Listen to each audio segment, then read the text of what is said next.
안녕하십니까, 레필입니다. 5월 8일 두산 에너빌리티 보도록 하겠습니다. 증시 먼저 보겠습니다. 코스피 0.49% 상승했고요. 코스닥은 0.33% 하락했습니다.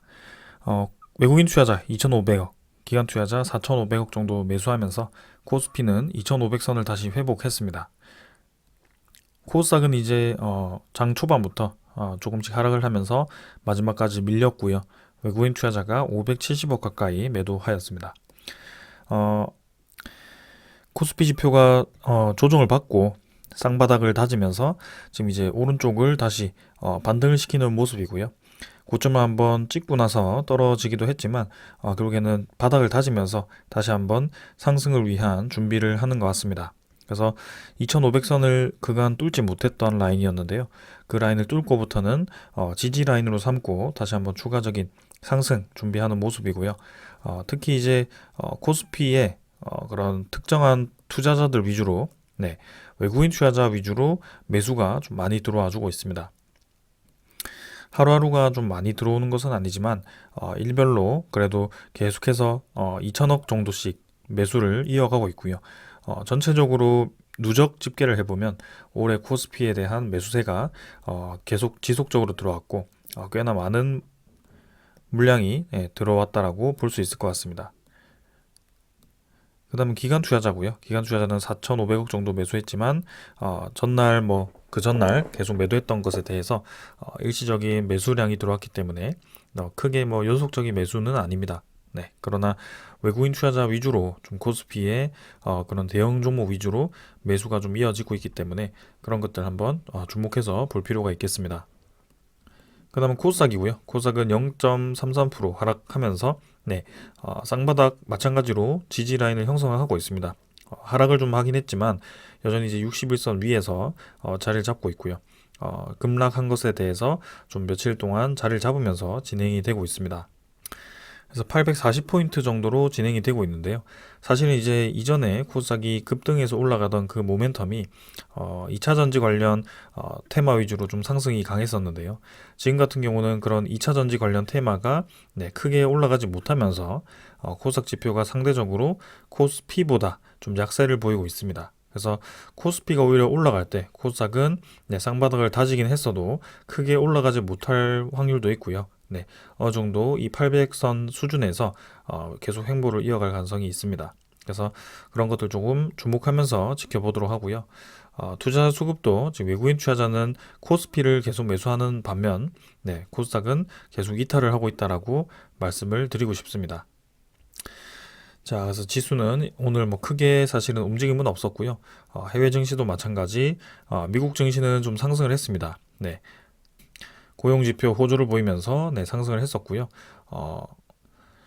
미국의 그런 디폴트라든지 그런 경기 침체에 대한 신호로 조금 이제 지표가 좋지 않았었는데 고용지표가 또 예상외로 좋게 나오면서 상승을 했습니다. 그러나 이제 니케이도 또 하락을 하면서 마무리했고요. 오늘 밤에 또 미국 증시라든지 이런 글로벌 증시가 어떻게 움직일지는 한번 봐야 될 것 같습니다.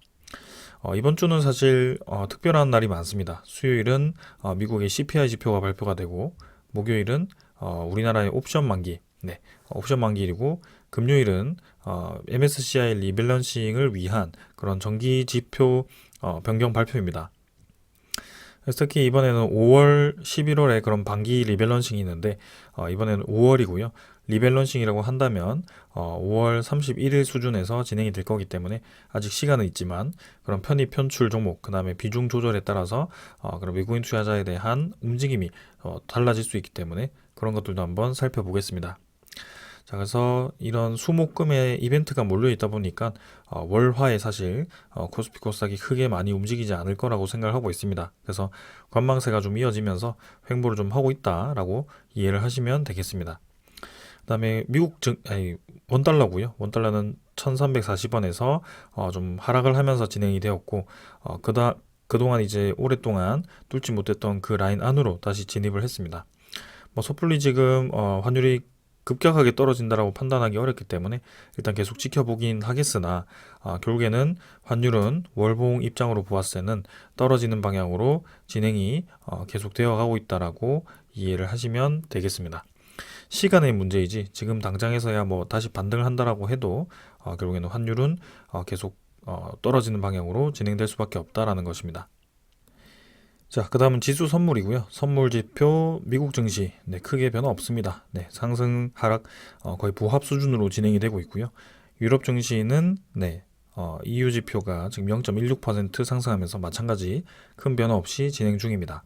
그래서 마찬가지로 수목금의 그런 이벤트에 의해서 좀 지표가 왔다 갔다 할 수 있기 때문에 사실상 유럽 증시라든지 미국 증시는 수요일에 그런 미국 CPI 지표에 좀 주목을 할 수 있거든요. 그래서 거기에 따라서 좀 변동될 수 있기 때문에 조금은 그날 전에 뭐 관망세가 이어질 가능성이 있다라고 말씀드리고 싶습니다. 그래서 조금 더 지켜보고 수요일 전후로 해서 좀 이제 변화가 있지 않을까라는 생각으로 좀 기다려 보겠습니다.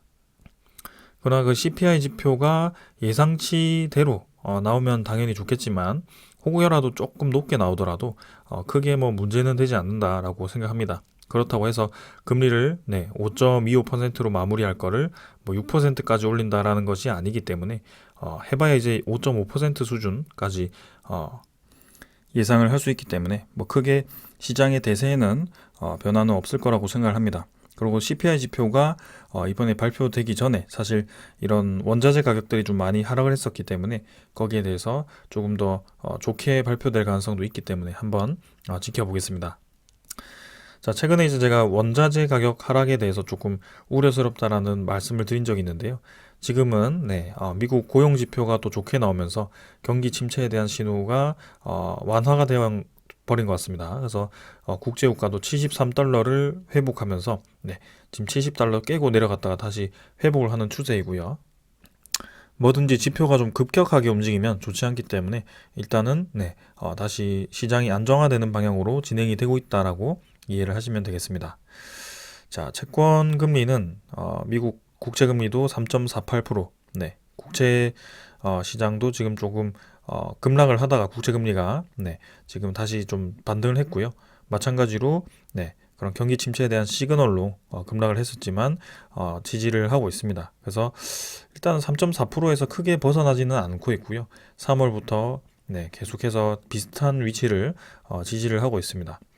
뭐 환율도 비슷하고 국제금리도 비슷한 위치에 있지만 마찬가지 고점이 점점 낮아지고 있다는 것을 좀 주목을 해볼 필요가 있습니다. 자, 오늘 이 정도로 시장 분석을 마치고요. 이번 주는 이제 수요일부터 좀 중요한 이벤트가 있기 때문에 그때까지는 한번 천천히 살펴보도록 하겠습니다. 자, 종목으로 넘어가겠습니다. 두산 에너빌리티 보겠습니다. 오늘 변화 없었고요. 15,810원으로 모합 마무리했습니다.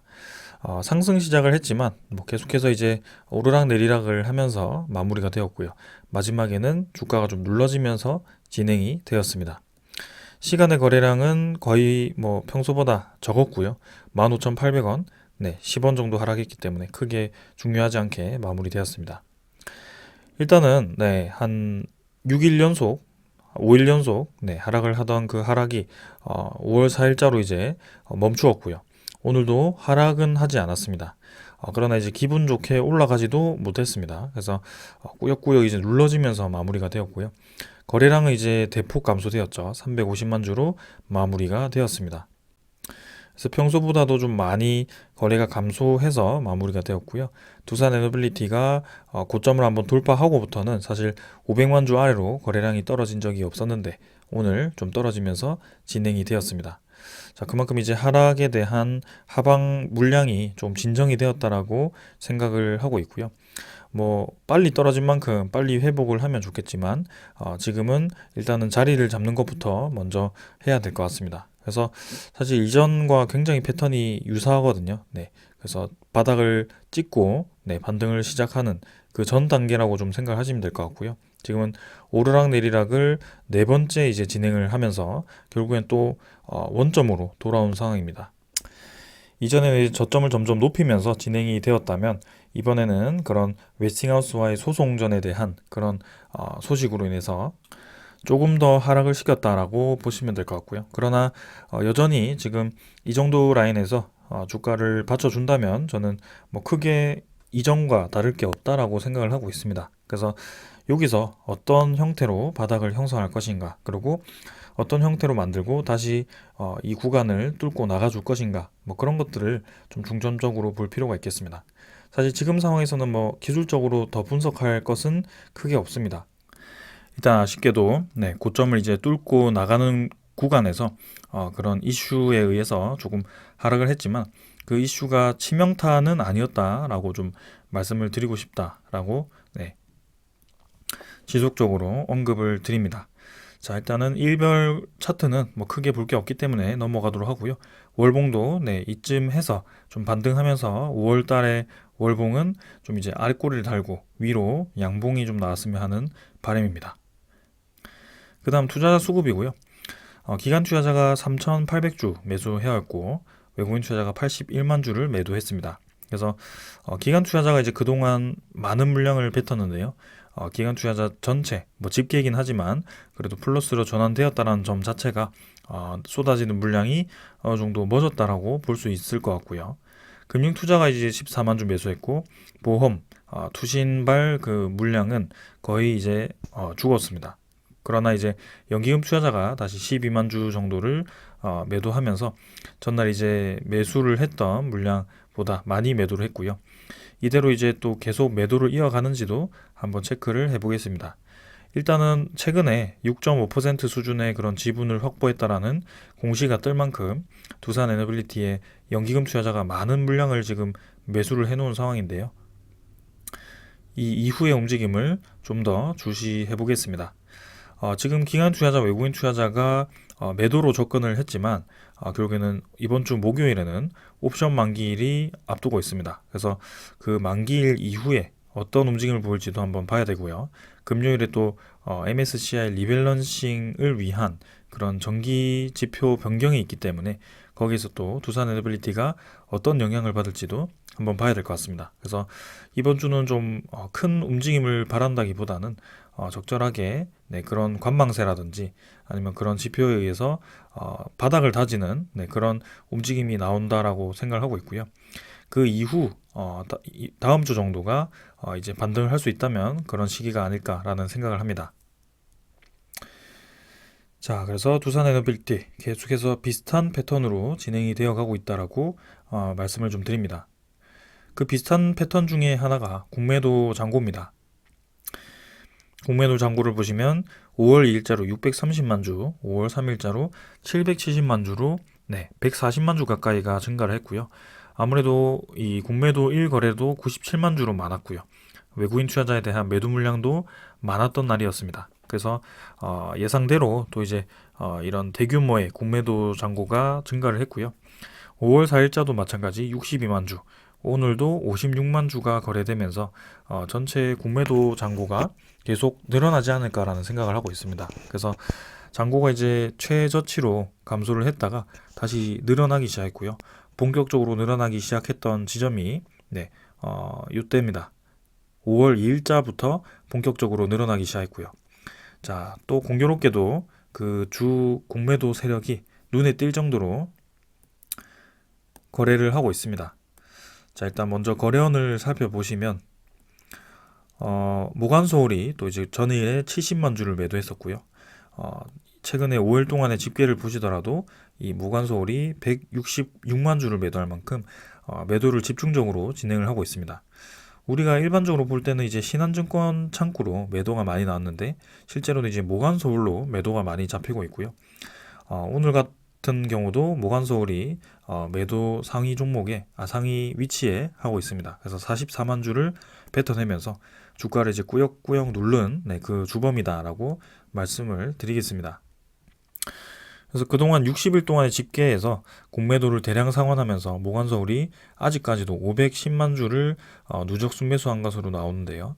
지금 그 500만 주를 그대로 다 토해낼 것인지 아니면 일부만 다시 토해내고 적절하게 다시 공매도 상환하는 방향으로 진행이 될 것인지는 조금 더 지켜보아야 될 것 같습니다. 그러나 확실한 것은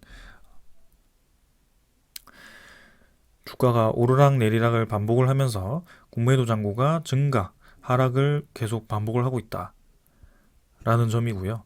그 과정이 지금 네 번째 이루어지고 있습니다.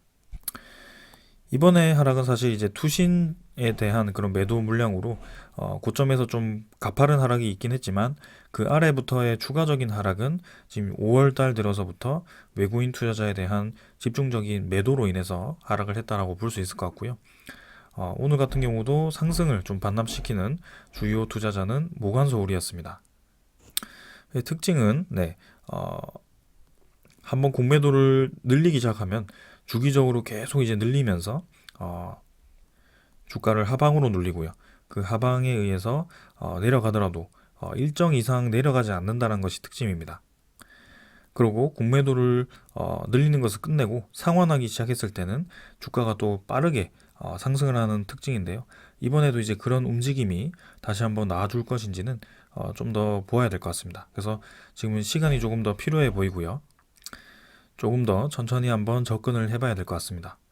오늘도 사실 공매도 비율이 굉장히 많았습니다. 16%에 달할 정도로 거래 대비해서는 공매도가 상당히 많은 부분을 차지했다라고 보여지고요. 그러나 공매도 평균가가 15,878원에 달할 정도로 사실상 이제 두산 에너빌리티를 주가를 누르긴 했지만 완전히 이제 찍어 눌리면서 주가를 억지로 완전히 끌어내렸다. 폭락을 시키기 위해서 공매도를 쳤다라고 보기에는 좀 어렵습니다. 그래서 오늘도 계단식으로 호가창 하나씩 몇만 주씩 물량을 걸어서 조금씩 매도 물량을 걷어가게 하는 그런 움직임을 많이 보았던 것 같고요. 일단은 MSCI도 모건 스탠리 지표이기 때문에 이 모관서울이 이번 주 금요일까지 그런 액션을 취할 것인지는 한번 주목을 해보겠습니다. 자, 그래서 공매도가 지금 다시 한번 좀 늘어나면서 주가가 좀 눌러지고 있는데 분명히 지금 두산 에너빌리티의 이때까지 흐름을 보았을 때는 공매도 잔고가 늘어나기만 하지 않았다. 늘어나고 줄어들고를 반복을 하면서 주가가 내리고 오르고를 반복을 했다라는 점을 강조를 좀 드립니다. 자, 그래서 지금 고점 대비해서 상당히 많이 내렸기 때문에 적절하게 바닥을 다진다면 분명히 다시 올라갈 수 있는 그런 흐름이 나올 수 있다라는 점이고요. 외국인 추적 물량은 81만 주 매도해서 당일 그대로 이제 81만 주 매도가 나왔습니다. 그래서 전일, 당일, 이전 날 계속해서 지금 매도가 연일 나오고 있는 모습이고요. 12.27%까지 지금 이제 외국인 보유율이 감소를 했습니다. 절대적인 수치가 맞지는 않겠지만 결국에는 13.04% 수준까지 이 지분이 증가를 했었는데요. 지금 12.27%까지 지분이 감소를 했습니다. 이전에도 마찬가지로 모건 스탠리가 공매도를 시작했을 때 이 외국인 투자자에 대한 지분이 약 1% 가까이 하락을 했다는 점을 보았을 때는 지금 꽤나 많은 물량을 단기간에 펼쳤다라고 볼 수 있을 것 같고요.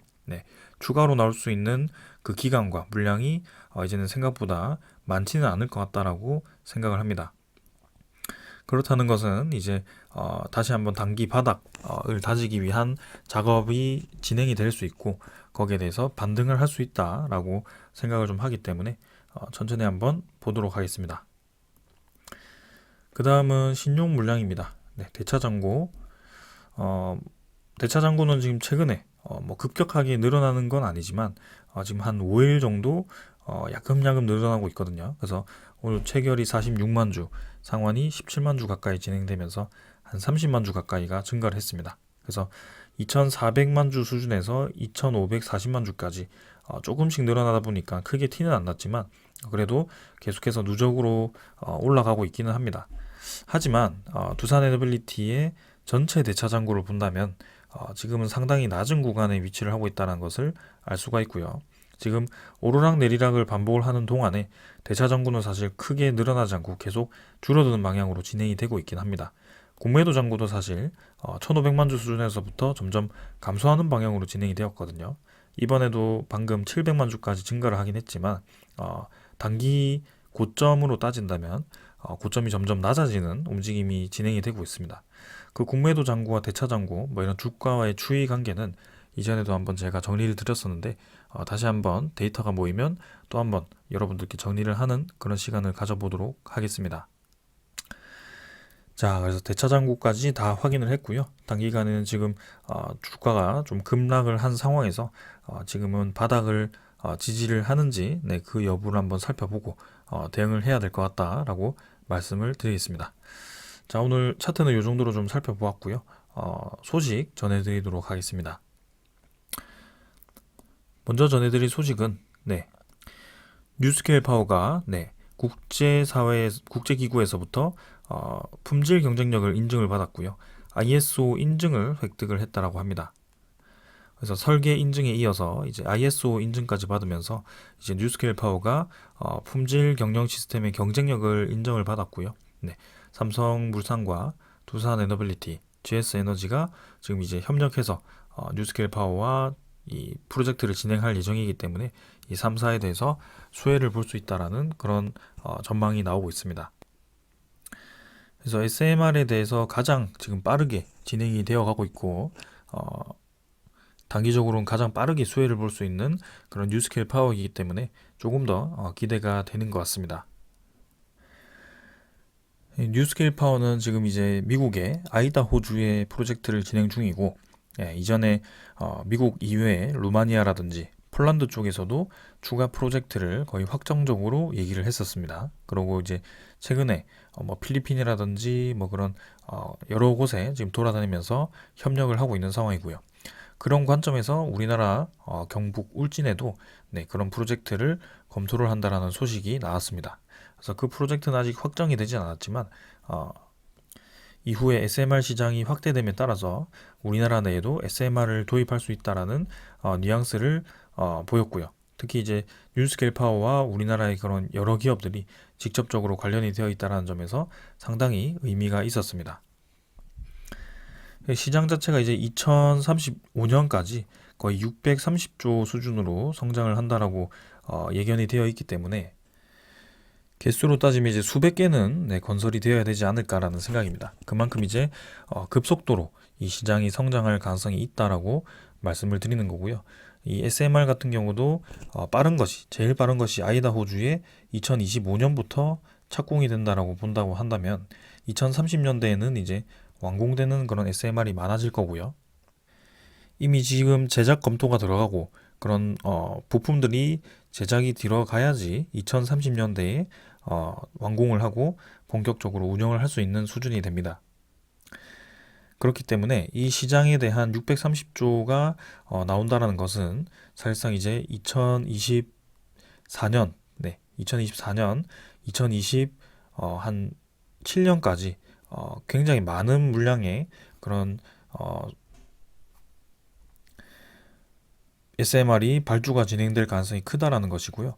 그만큼 이 기간 동안 SMR에 대한 생산을 할 수 있는 기업이 큰 수혜를 볼 수 있다라고 예상을 할 수가 있습니다. 특히 SMR 같은 경우는 대형 원전과는 다르게 제작 기간이 2년에서 3년밖에 걸리지 않는다라고 되어 있습니다. 그래서 제작을 하는데 들어가는 그런 뭐 시간이라든지 뭐 그런 인건비라든지 이런 것들이 사실 이제 대형 원전보다도 오히려 효율적으로 진행이 될 수 있다는 것이고요. 그런 생산 기업 입장에서는 조금 더 익률을 높일 수 있는 좋은 기회가 될 수 있다는 겁니다. 그런 의미에서 파운드리라는 내용이 나올 만큼 지금 제조 기술을 이용한 생산 기지로 지금 초점을 두고 있는 모습이고요. 이 기사를 보시면은 우리나라 내에서도 글로벌 SMR 파운드리 구축 토론을 할 만큼 지금 SMR에 대한 그 생산 기술에 상당히 관심이 많습니다. 자, 그래서 내용을 보시면 소형 모듈 원자로의 등장으로 설계 시공이 아닌 제작 중심의 파운드리 구축에 원전 산업의 경쟁력이 달렸다라는 주장이 제기되었습니다. 그래서 파운드리 구축에 필요한 초기 투자자를 확보해서 제조 기술의 부문에 초격차를 유지하고 대형원전 위주의 인허가 체계도 모듈 개념의 SMR에 맞도록 뜯어 고쳐야 한다라는 그런 지적을 했다라고 합니다. 자, 그리고 기성품처럼 동일 제품을 반복해서 찍어내는 SMR 모델 사업 모델의 특성상 100% 가동할 수 있는 SMR 제작 공장을 갖췄느냐가 핵심이고 이 경우 동일 제품이 모든 국가의 규제를 만족해야 하기 때문에 규제의 국제화 혹은 규제 부문의 리더십이 국제 무대의 경쟁력을 결정한다라고 이렇게 얘기가 나왔습니다. 자, 그래서 지금 여기서 스포트라이트를 받을 수밖에 없는 기업이 두산 에너빌리티라는 것은 여러분들도 아실 거고요. 박지원 회장이 글로벌 파운드리로 전환을 하겠다라고 얘기한 것처럼 지금 우리나라 에너지 업계가 지금 두산 에너빌리티의 그런 기술을 눈에 띄게 볼 수밖에 없다. 주목해서 볼 수밖에 없다라는 점을 알 수 있습니다. 그리고 여기 내용을 좀 보시면 두산 에너빌리티 상무가 SMR은 원자로, 증기 발생기 등 하나의 모듈로 설계해서 공간을 극대화하려는 만큼 소재 제작부터 기기 제작을 위한 핸들링, 용접, 제관 등의 난이도가 높다. 그래서 초기 SMR 사업은 대형 원전 제작 기술을 기반으로 하되 금속 분말 제조 기술, 그다음에 전자빔 용접 등 혁신 제조 기술을 개발을 통해서 제작 기간을 단축하고 품질을 높여서 SMR 파운드리 역량을 강화할 계획이다. 이게 여러분들 무슨 말인지 아시겠습니까?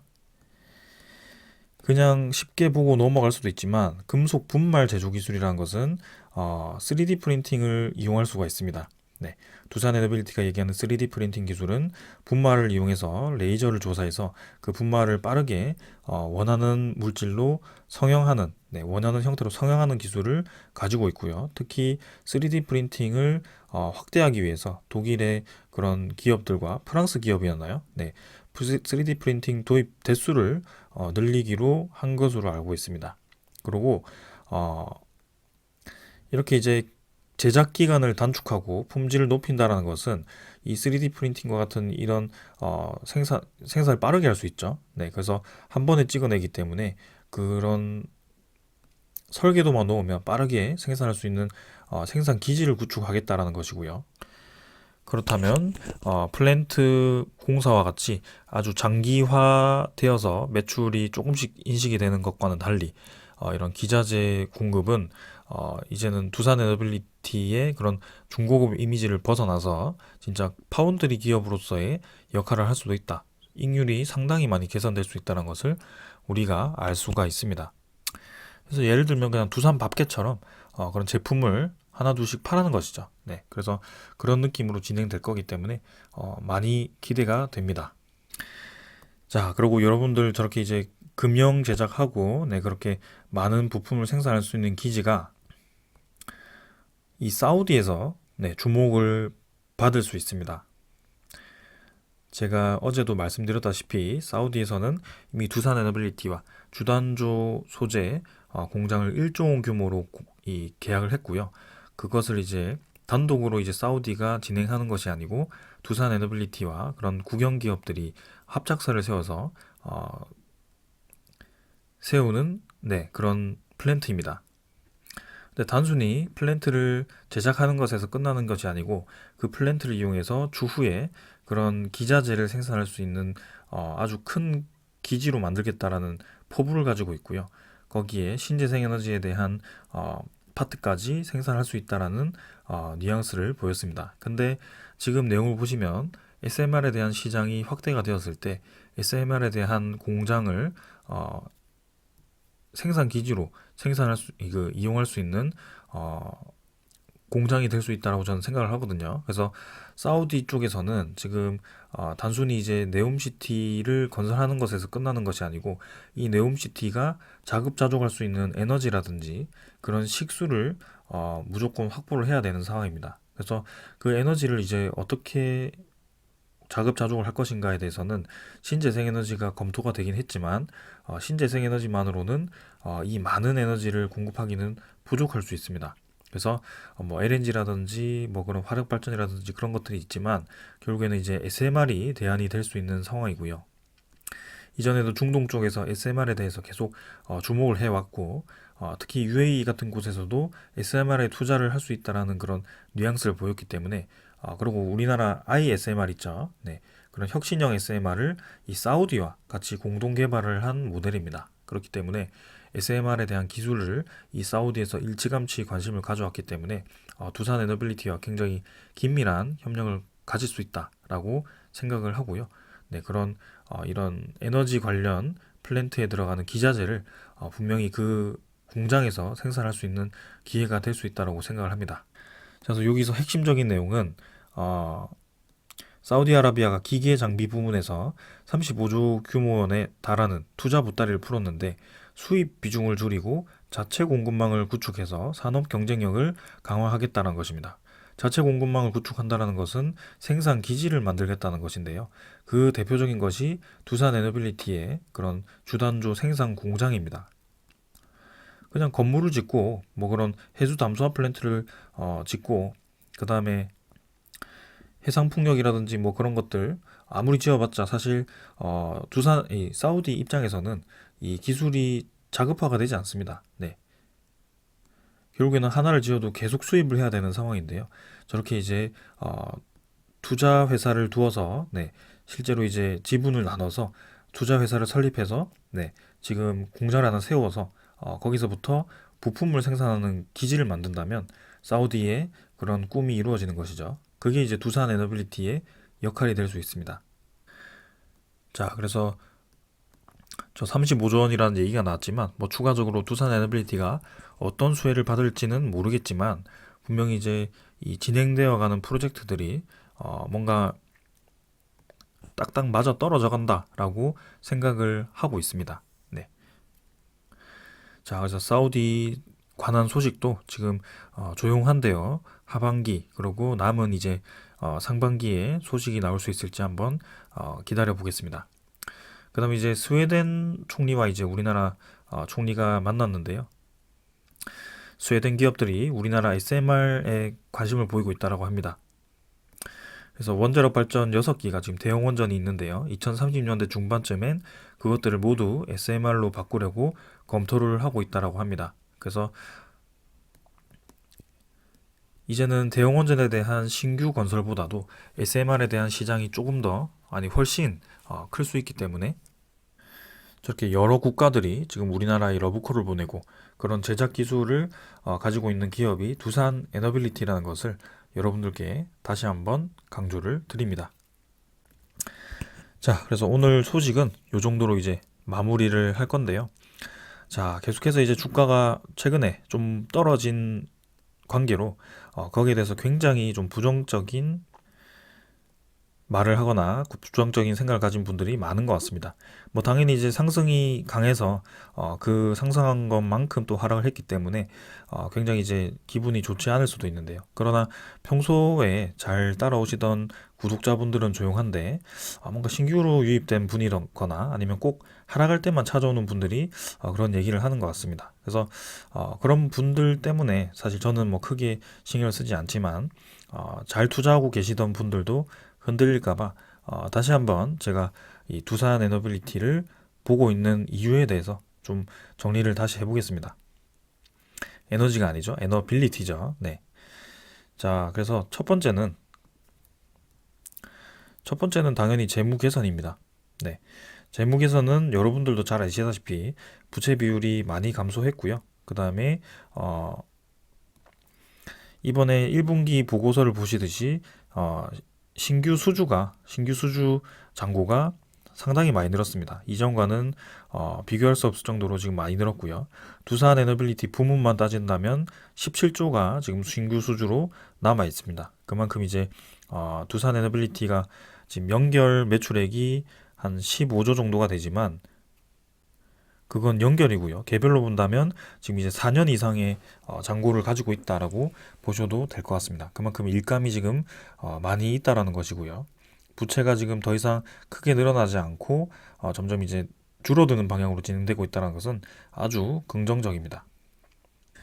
자꾸 틈만 나면 유상증자 얘기를 꺼내고 블록딜 얘기를 꺼내시는 분들이 있는데요. 사실상 이제 계속해서 그런 상상의 회로를 돌릴 필요가 없다라고 저는 생각을 합니다. 그래서 오늘도 지금 21,000원을 유지하는 그런 리포트가 하나가 나왔고요. 여기에 대한 근거는 지금 이제 두산 에너빌리티의 익률 개선과 그 다음에 그 아래에 있는 두산 밥켓에 대한 익률 개선으로 지금 실적이 괜찮게 나왔다는 것입니다. 그래서 두산 밥켓이 컨센서스를 약 1,300억 상회하면서 이익 성장을 견인했고 두산 에너빌리티 부문도 영업이익 850억 원을 기록해서 메리츠 증권의 333억 원의 이상으로 지금 상회를 했다. 그래서 두산 밥켓의 배당 수익이 늘어난 것이 주요 원인이긴 하지만 지금 이제 손실이 많이 줄었고 지금 배당 수익을 꾸준히 얻을 수 있을 만큼 기초 체력이 탄탄해졌다라고 분석을 할 수 있습니다. 그리고 미국 웨스팅하우스와의 그런 분쟁도 사실 뭐 지금 크게 변수가 되지 않는다라는 점을 강조를 한 것 같고요. 그리고 신규 수주가 계속 보령 분당 수의 계약 형태로 이루어지고 가스터빈 사업 역시 연내 수주 가능성이 높다. 그리고 4분기에는 유의미한 SMR도 지금 수주가 기대가 된다. 라고 되어 있습니다. 그래서 투자 의견은 매수, 뭐 적정 주가는 21,000원이지만 뭐 증권 리포트가 지금 투자 의견을 좋게 해서 뭐 결국에는 주가가 바로 올라가진 않겠지만 중장기적으로 보았을 때는 결국에는 저 방향으로 간다라는 것을 좀 강조드리고 싶습니다. 그래서 재무가 지금 괜찮다라는 점이고요. 신규 수주가 계속 늘어나기 때문에 주변에 지금 시장 환경도 좋아졌다. 그래서 뭐 굳이 두산 에너빌리티가 급한 돈이 필요한다고 하더라도 지금 두산 밥켓이 있기 때문에 지분의 51%를 들고 있기 때문에 무리해서 유상증자를 진행할 이유는 전혀 없다라는 점이고요. 이때까지 두산 밥켓의 지분을 건들지 못했던 이유는 PRS 계약이라든지 그런 지분의 담보 제공으로 인해서 이 지분이 다 묶여 있었습니다. 그러나 지금은 그 PRS 계약도 해결이 되었고 그런 담보도 이제 끝났기 때문에 블록딜을 할 수도 있거든요. 사실 뭐 그렇게 하면 두산 밥켓 주주분들이 조금 좋지 않게 생각할 수도 있지만 극단적으로 얘기해서는 그렇게 진행할 수도 있습니다. 왜냐하면 지금 두산 마켓의 주가가 계속 고공행진을 하면서 52,000원을 지금 돌파를 한 상황이기 때문에 상당히 지금 메리트가 있거든요. 아무튼 그만큼 지금 두산 에너빌리티가 여러 카드를 생각할 수 있을 만큼 여유가 많이 생겼다는 겁니다. 그래서 재무가 일단 개선되었기 때문에 계속 지켜보고 있는 거고요. 재무가 개선되어서 지금 끝난 게 아니고 앞으로도 계속 개선될 여지가 있다라고 생각을 하기 때문입니다. 두 번째는 이제 성장 사업이 잘 진행되고 있습니다. 대형 원전 산업 당연히 기대되었죠. 근데 이번에 웨스팅하우스의 그런 소송전으로 좀 이제 감소하긴 했지만 그 대형 원전 이외에 지금 SMR이라든지 수소라든지 그 다음에 풍력이라든지 해상 풍력이라든지 아니면 가스터빈이라든지 이런 성장 사업들이 많습니다. 근데 이 네 개에 대해서 제가 하나하나 매일매일 설명을 드리진 않지만 부분 나눠서 계속 설명을 드리고 있습니다. 그래서 대형 원전은 지금 극히 일부분이라는 것을 강조를 드리고요. 특히 폴란드 원전에 대한 소식이 좀 강조되어서 최근에 주가가 좀 급락을 하긴 했지만 이 웨스팅하우스에 대한 소송으로 이 폴란드 원전 수주가 물거품이 된 것도 사실 아닙니다. 결국에는 딱 주가를 떨어뜨리기 좋은 그런 소식이 뿌려졌고 거기에 대해서 좀 과민 반응을 했다라고 보시면 될 것 같고요. 지금 상황에서 만약에 웨스팅하우스의 소송이 해결되었다는 소식이 나온다면 오히려 반대로 이제 많이 급등을 하겠죠. 지금 그 소식 하나만으로 이 전체의 비전을 포기하기에는 너무 아깝다라는 생각이 들고 있고요. 그만큼 주가가 그렇게 많이 떨어지지는 않았다. 고점 대비해서 20% 떨어지긴 했지만 충분히 우리가 이전에 지켜보던 그 라인을 유지를 해주고 있다라는 점입니다. 그리고 세 번째는 지금 이제 시장 환경이 많이 좋아졌습니다.